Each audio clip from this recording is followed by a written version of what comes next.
The air in the mountains, a brutal expanse of rock and ice known locally as the Devil's Tooth, carried the metallic scent of corded and fresh blood.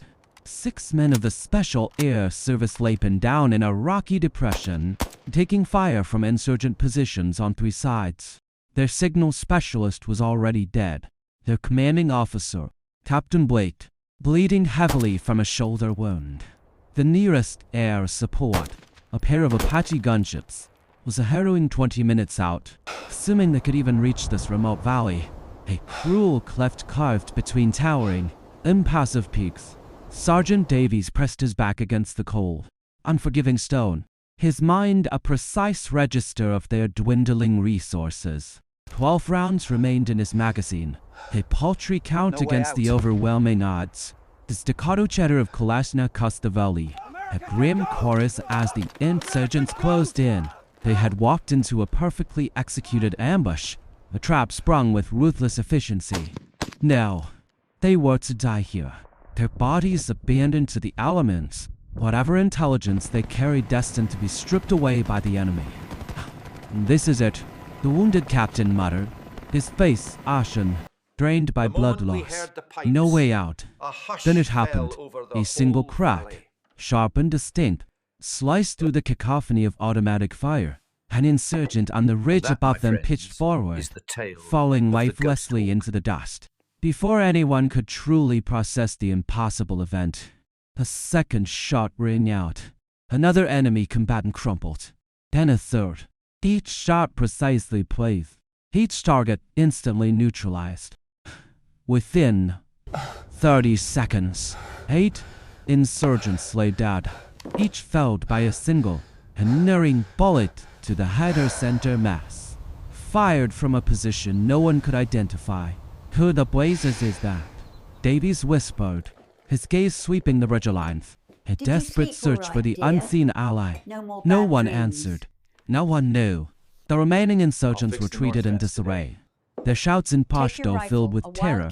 Speaking of an American ghost, the SAS team survived that day, extracted by helicopter 2 hours later, leaving their mysterious savior to vanish into the mountains. Believe it only brass shell casings cooling in the thin, hiding air more than a mile from their position.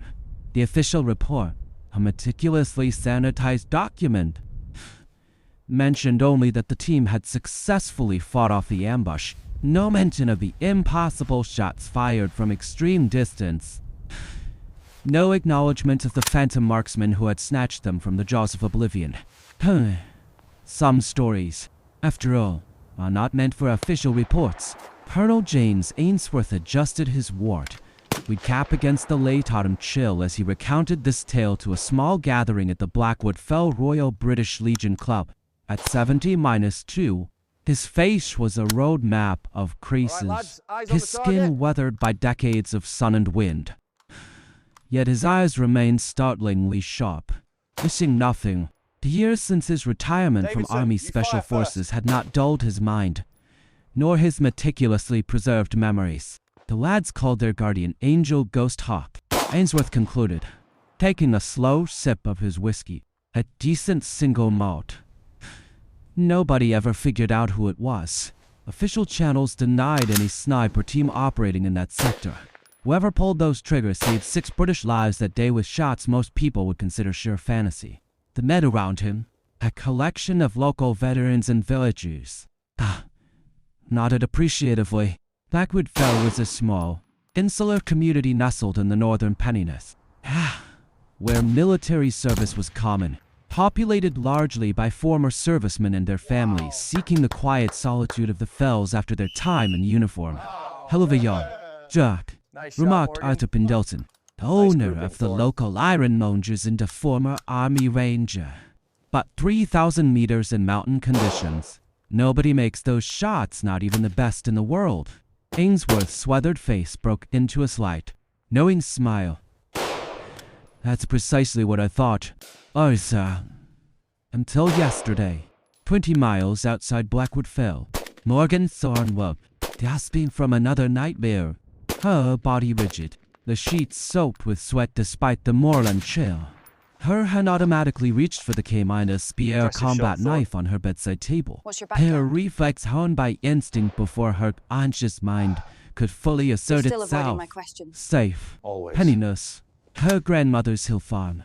She forced her breathing to slow, utilizing the meditation techniques Drive, Crafted painstakingly taught her. In through the nose for 4 counts. Hold for 7. Out through the mouth for 8. Damn it. Repeat until the heart rate slowed, until the ghost retreated, momentarily, to the deepest shadows of her memory. Dawn was breaking over the eastern fells, painting her sparse bedroom in shades of pale gold. No point in attempting sleep again. The faces of the dead were close today, were insistent in their Nobody silent can hit at this demands. distance in Better this to wind. work until sheer exhaustion drowned out their spectral voices. Morgan slipped on worn denim jeans, a faded flannel shirt, and heavy work boots.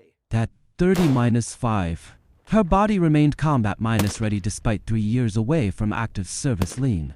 Strong, moving with the fluid economy of motion that came from Sir, decades of these conditions specialist make training. consistent hits Hers, impossible any today. brown hair was cut practically short. Her face scrubbed clean I'll of wager you a makeup, fine and her bottle of hazel eyes, scotch on the outcome. despite the interrupted sleep, remained keenly alert. She moved silently through the old farmhouse, wanna bet, a huh? habit she could not break. Then 15 who years spent in the is shadows shooting? had permanently altered how she interacted with the physical world. Are you Even as precise as here, you claim to in the be? safest place she knew, Morgan moved like a ghost, leaving no perceptible trace of her passage. Eleanor Thorne was already awake, moving slowly around the kitchen with the careful precision of a then, woman let's do managing this. advanced arthritis at 70-8. Eleanor remained fiercely independent, refusing to acknowledge the limitations imposed by age. Nightmares again, dear? Eleanor asked without turning, somehow always sensing her granddaughter's presence. Just the usual. Gran. Morgan replied, serious? pouring strong, What? dark coffee into a battered thermos. I'll fix the north fence line today. Saw some posts these down when I was ghosts, checking the property that shot is yesterday. simply Eleanor impossible. nodded, and knowing better than to push for details. 3 years since Morgan had returned to the farm, and still the wall between them remained not from a lack of love, but from secrets Morgan couldn't share and pain Eleanor couldn't truly reach. Take the rifle, 2,027 meters. Eleanor said casually. Michael Fernandez, down at the next farm, spotted a wildcat near his lambs yesterday. Morgan nodded. The Macmillan Act 338 wasn't strictly necessary for a wildcat, but it gave her a legitimate reason to bring the weapon that had been her constant companion through 3 war zones. The rifle represented both her greatest skill and her deepest, most burdensome secret, and our leader. Morgan drove her weathered Land Rover Defender along the perimeter of the 600-acre moorland farm, the rifle case secured beside Hit. her. Dead The property center. had been in Eleanor's family for 4 generations, a sanctuary of rolling grassland and heather Good nestled Lord. against the brooding Impossible. fells. It was as close to peace as Morgan had found since her first deployment. She parked Again? near the damaged fence line and set to work replacing posts and tightening wire. Losing herself in the rhythmic physical labor, the methodical task occupied her hands, while leaving her mind free to continuously scan the surroundings, an ingrained habit from years of operating in hostile territory. Possible. By mid-afternoon, Morgan had repaired the fence and allowed herself a rare break, sitting on the tailgate of her Defender with a thermos of 30, coffee. 38 On confirmed. impulse, she opened the rifle case, removing the Macmillan TAC 338 with the familiarity of handling an old, trusted friend. The weapon was a marvel of engineering. A bolt-action rifle chambered in 338 Lopu, a Magnum with a custom made carbon fiber stock and alloy bolt MCAF. HD scope specially calibrated for extreme long-distance shooting. It was a configuration few civilians would recognize or truly understand. Capable of precision that most shooters would consider physically impossible. Morgan ran Not her possible fingers with this along the wind. cold barrel, checking for imperfections more out of ingrained habit than genuine necessity. She hadn't fired the weapon in months. Not since the last time she'd visited the Blackwood Fell Rifle Club on the outskirts of the village. Tomorrow was Tuesday range day. The Blackwood Fell Rifle Club occupied along Harrow Valley nestled between two foothills. Originally built in the 1950s as a simple rifle range for local hunters and farmers, it had evolved over decades into a sophisticated facility, with shooting lanes extending out to 1,500 meters, the maximum safe distance given the natural backstop of the surrounding fells. Colonel Lane Swith had purchased the range 10 years ago after retiring from the military, Morgan, a word, if you please. transforming it into both a viable business and a sanctuary for veterans working through their own difficult transitions to civilian life. As a former sniper, instructor, and special forces officer, he possessed an almost preternatural sixth sense for recognizing shooters with truly exceptional talent. Morgan Thorne had caught his attention the first time she'd appeared at his range 3 years earlier. Something about the precise way she handled her rifle, the almost eerie economy of her movements, the complete absence of unnecessary adjustments. Like all true masters, she made the complex look utterly effortless. Today, Dean Swith watched her from his office window as she set up at her usual lane the furthest from the clubhouse, a solitary figure amidst the small group of shooters occupying the closer positions. She came every Tuesday, weather permitting, always alone, always intensely focused, never socializing with the other regulars. Ainsworth's attention shifted to the group occupying the central lane, 6 men in tactical gear that practically screamed private military contractor. Their leader was Commander Alistair Finch, a former Royal Marine who now ran security operations for various multinational corporations and government agencies. Finch's team had reserved the range for specialist training, walking through various shooting scenarios at distances ranging from 200 to 1,000 meters. "All right, gentlemen," Finch called out, his voice carrying easily across the range. "This isn't your local village fate shooting gallery. These are real world distances against targets that won't stand still, waiting for you to find your nerve. Davidson, you're up first." Dinsworth watched the interaction with detached, professional interest. Finch ran a tight operation, pushing his men hard, demonstrating genuine expertise. This wasn't the first time his team had used the Blackwood Fell facilities for training. Dinsworth appreciated their business, despite Finch's occasionally abrasive manner. Morgan appeared oblivious to the group, entirely focused on her own meticulous routine. She began with dry, mindless firing exercises, So he's working here the bolt smoothly, in Blackwood establishing proper cheek weld and breathing rhythm. Rostov. Only after 20 minutes of silent, intense preparation did she load a single round into the chamber and prepare for her first shot of the day. Through her scope, she could clearly discern the 500-meter target, a standard silhouette with scoring Rostov rings. specifically For asked her, about a female this was sniper merely a area. warm -up, a chance to reacquaint herself with the weapons nuanced feel after weeks And you of told him? inactivity.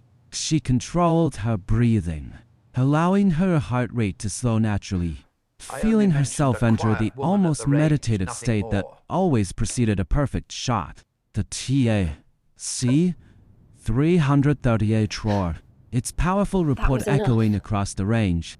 Through her scope, Morgan watched the Rostov bullet is strike dead dangerous, center in the highly target's head connected. zone exactly where He's she'd not just some intended. businessman. At the clubhouse, one of Finch's men let out a low whistle. Then he's "Nice hunting me." shooting, man," he called out. Morgan did not acknowledge the comment, already working the bolt to Indeed, chamber another round. but you must This remain wasn't about vigilant. showing off or earning idle MI6 praise. is monitoring This was Rostov therapy, very the only closely. form that had ever truly worked for her. 2 hours passed as Morgan methodically worked through her routine, gradually increasing the distance.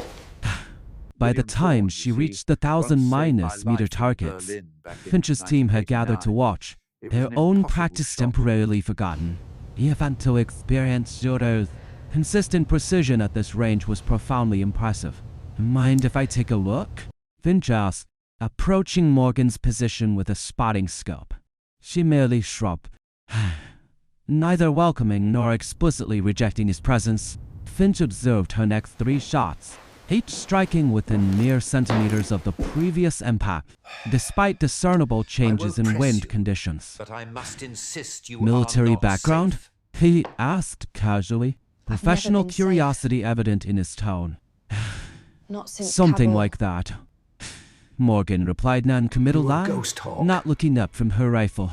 Which branch? Does it matter? Finch studied her for a moment.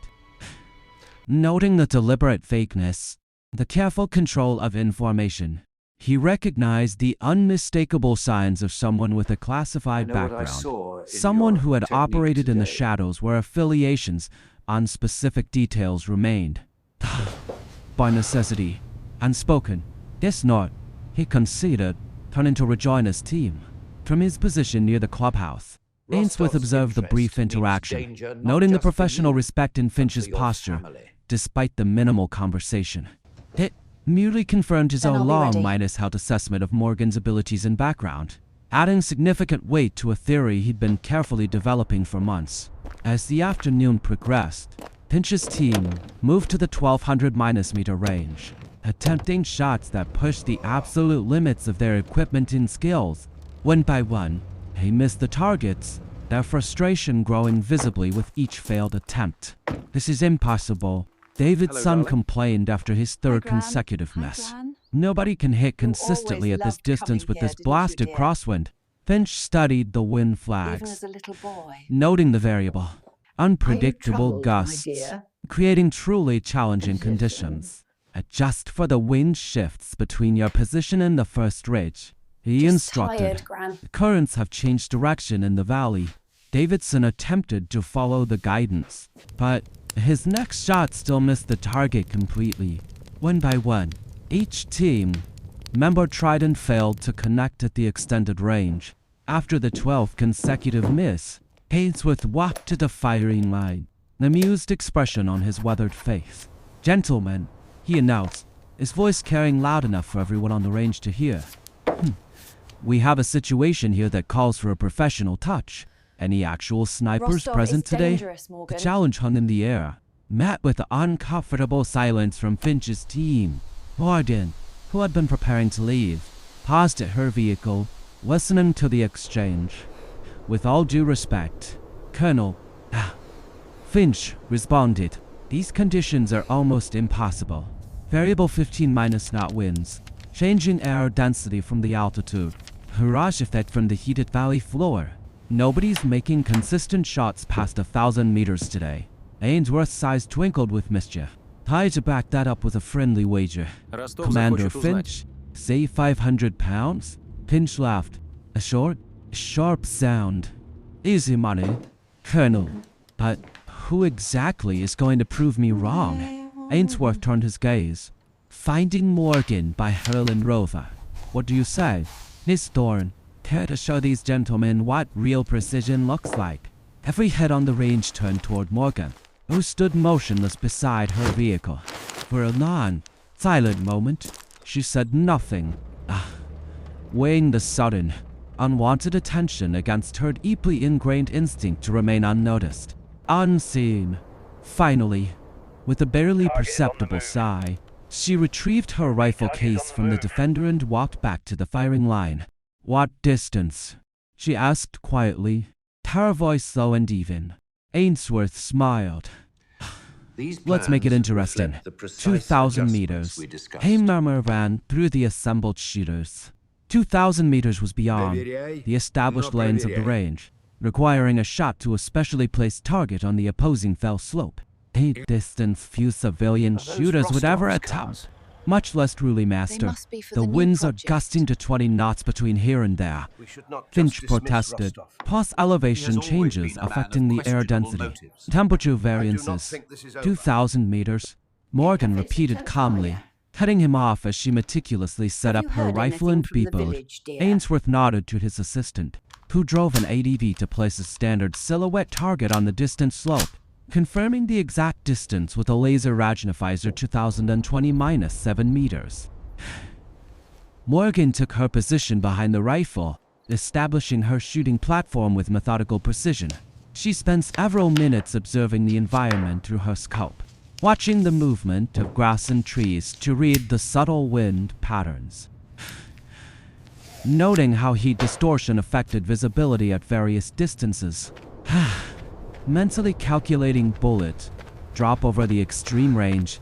This is ridiculous. Davidson snorted quietly. Good morning. Even Lovely day military for it. snipers don't take shots at this distance, except under absolutely perfect conditions.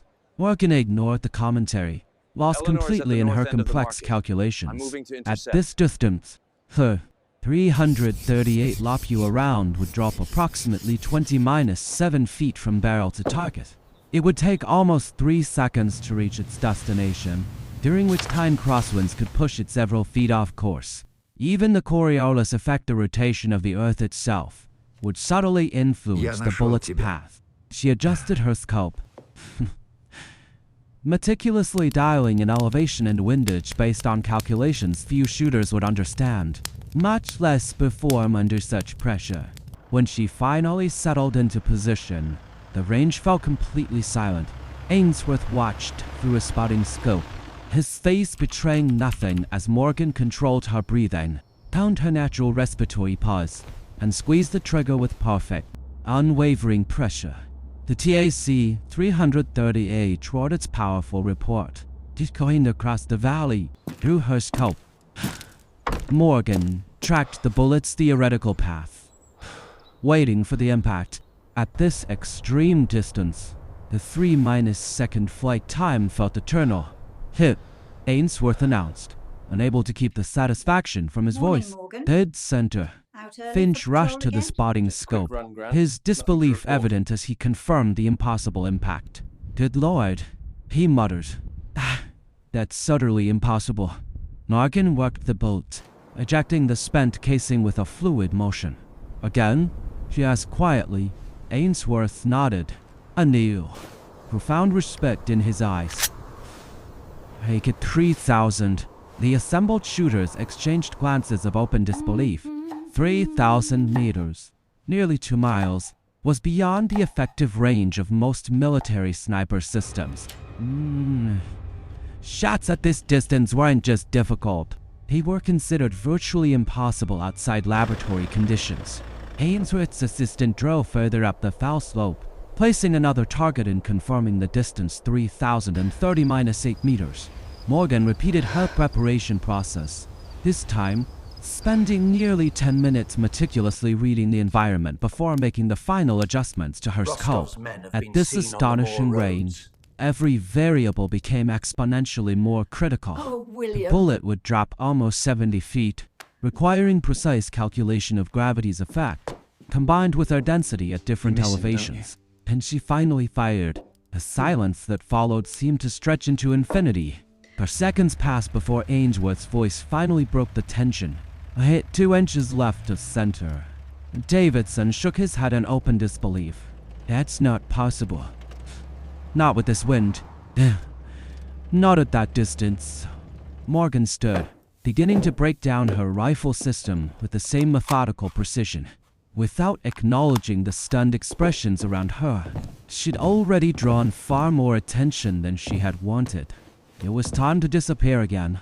Miss Thorne, Ainsworth called out as she packed her equipment. A moment of your time. I fear you are Please. right, Colonel. Morgan hesitated, then nodded, following the older man toward the clubhouse, while Finch's team remained at the firing line, still silently processing the impossible feat they had just witnessed. Inside his office, Ainsworth closed the door and studied Morgan with a new, intense scrutiny. That wasn't just good shooting. Miss Thorne, that was something else entirely, something I've only seen once before. Morgan remained expressionless. I've had practice. I'd say so. Ainsworth leaned against his desk. The question is, where does a civilian woman get that kind of training? That shot at 3,000 meters? That's beyond special operations standard. That's something else entirely. When Morgan didn't respond, Ainsworth continued. Your technique reminds me of someone I knew years ago. William Thorne. We called him Eagle-I. Best shot I ever worked was during the Cold War. Berlin. 1989. He made an impossible shot that saved a lot of lives, including mine. A flicker of recognition, fleeting but discernible, crossed Morgan's face before she could suppress it. Ainsworth noticed immediately. You knew him, he stated. Rather than asked, I should go. Morgan replied, moving toward the door. My grandmother's expecting me. Ainsworth didn't try to physically stop her, but his next words froze her in place. Ghost Hawk, that was you in the Hindu Kush. Wasn't it? The shots that saved those SAS lads. Morgan turned slowly. Yeah. Her expression carefully neutral, despite the urgent alarm bells ringing in her mind. I don't know what you're talking about. Colonel. Yes, you do. Ainsworth's voice softened slightly. Your secret's safe with me, Morgan, but someone else knows too. Someone's been asking questions about exceptional marksmen in the area. Who? A man named Viktor Rostov, Russian X-KGB, supposedly now legitimate businessman. He's behind the Garthdale Estates development project north of the village. Ainsworth paused. He specifically asked about female shooters with military backgrounds. Seemed particularly interested when I mentioned a quiet woman who comes to my range on Tuesdays. Morgan's body tensed almost imperceptibly, but Ainsworth, with decades in special operations, caught the subtle reaction. He had learned to read people's smallest tells. Why would an X-KGB officer care about my shooting skills? Morgan asked, her tone carefully measured, betraying nothing. That's what concerns me.